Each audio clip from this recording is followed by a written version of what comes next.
Now here is a beautiful aquarium in the wall. I might give it a little bit of a redecorate. And these plants are pretty much due for going out in the sun. If we put these plants out in the sun for a day and then turn them over, then we should be able to clean them up a little bit. Now, there's some fairly grey fish in here. I would like to see a little bit more colour. The other thing is the fish are just a little bit on the lean side. It's really important that when we look underneath the fish, we don't want to see them being convexed, if that's the right word. We don't want to see their bellies going up. So I would like to maybe add a bit of colour food to these fish, because we've got a couple of plain colours. I'd like to either swap them out. The other thing is adding some extra catfish is going to be a very good idea. So there's a catfish here.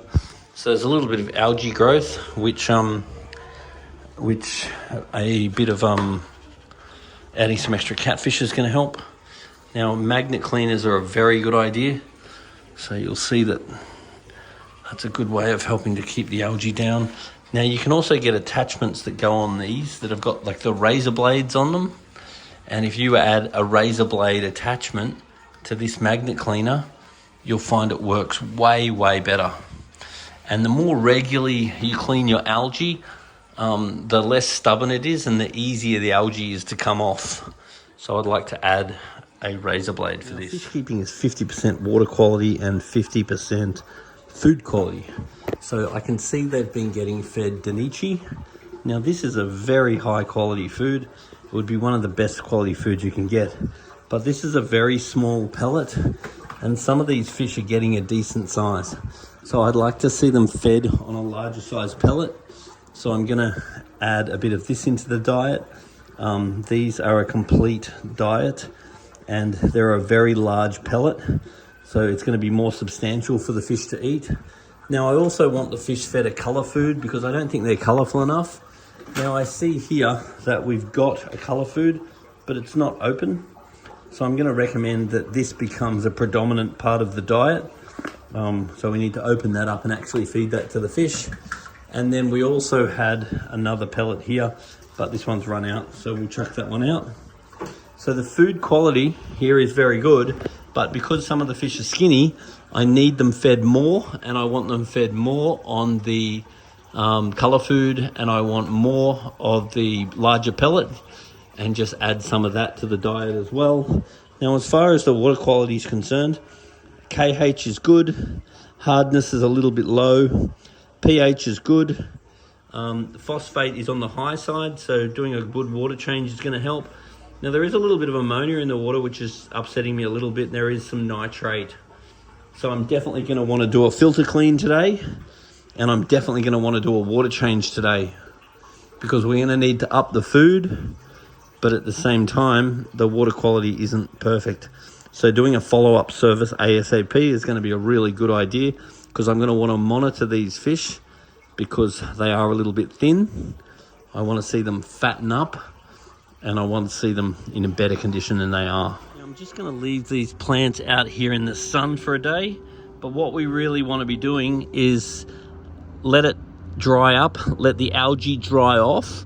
Then we want to turn it upside down, then leave it in the sun for a day again, hit it with the hose, and then you'll find that these ornaments look a lot better.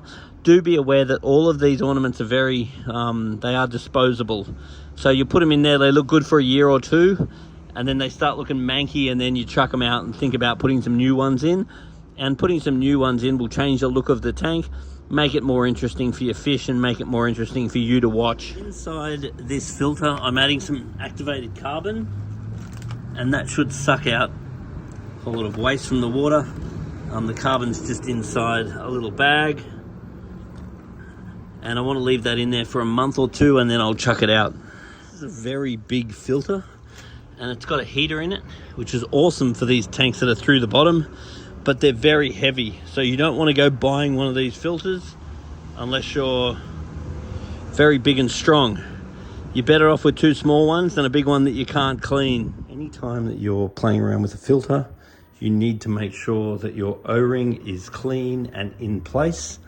Otherwise, you can find that your canister leaks, which isn't as fun as you'd think. I'm doing a gravel clean now, and the gravel's certainly dirty, but it isn't that dirty. I'm still looking for a reason why the ammonia is up. Now, because we do have a little bit of ammonia in this water, I'm going to recommend that we add some Amtrite down. Amtrite down is just some good bacteria, and I'm hoping that this good bacteria can help to establish in the filter and get rid of this ammonia. Now, once you've added something like Amtrite down, so we just go and dose that to the aquarium, and it's really better if this is kept in the fridge once you've opened it. So it's good to fridge that one. The other thing is I'm going to recommend that one of the main foods that feed is your Spectrum's probiotics. Now, this one is a slightly larger pellet size, because I'm worried that the tiny pellets are really not substantiating these fish, because these fish are getting bigger and I'd like to see them fed on a bigger pellet. Now, this is your probiotic food. For a start, this is a cold extruded food, so it's not pressure cooked. So you're actually getting all the nutrients in it, and it's got your probiotic bacteria in it, which means when the fish poo, the bacteria in the poo eats the poo. So basically, it's a very, very clean food. So between your probiotics and your Danichi, that's pretty much my favorite foods. So I want to see the food increase on these fish. I want to see their bellies get a little bit fatter, but I want this done very gradually, and I definitely don't want it overfed. The thing I would consider doing is increasing the water flow in this aquarium. I would even think about putting something like an Aqua Turbo 2000 in this corner. The Turbo 2000 will help to pick up particles and so forth in the water.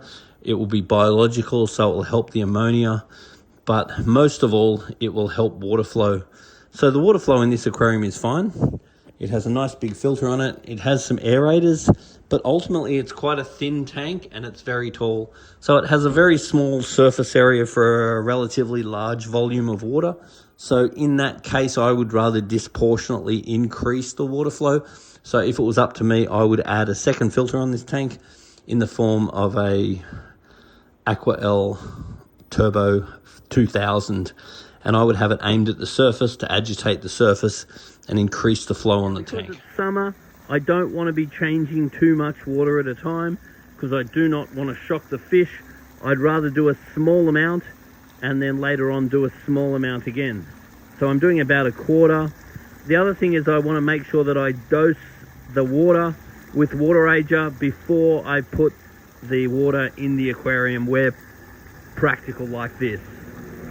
Because the water ager doesn't treat water, that you can't put water ager and then add the water. It just doesn't work like that. And if you do dose the tank, you've got to dose the full volume to the tank for the for what the tank volume is. Now, the nitrate level on this aquarium is way too high, so that means basically not enough water changes have been done. Now, I considered doing a spring clean, but the gravel doesn't actually seem that bad, so we'll delay that for now. But a repeat water change, preferably weekly, until we get that nitrate and phosphate down, would be very good for the fish.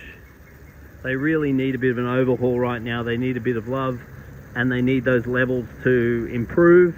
Otherwise, the immune system of the fish over time will become compromised, and it's not ideal. We're better off fixing the situation from the test before it starts to look bad. When looking after fish, it's important that you're testing the water regularly and that you trust your tests, because when your tests start to go wrong, you can fix it before there's issues with your fish. If you subscribe to the fact that you can tell when your fish are sick and you do something about it, then it's basically too little too late, because you can't tell if your fish are, if their immune system's compromised. You can tell if they're about to die.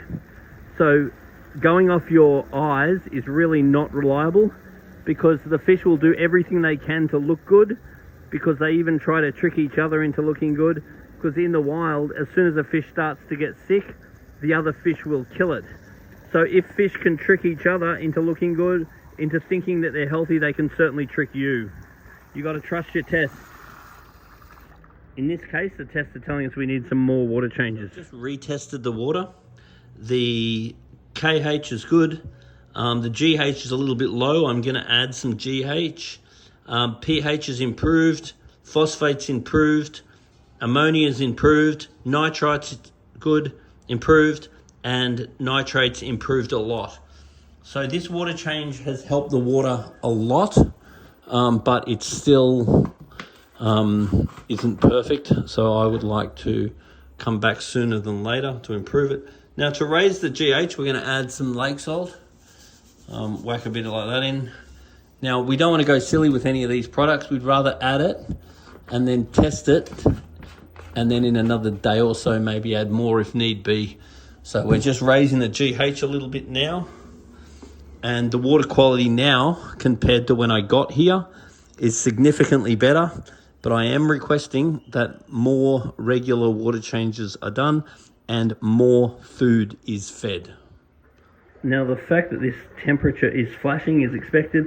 That just means that the temperature's dropped a little bit during the water change, which is completely expected.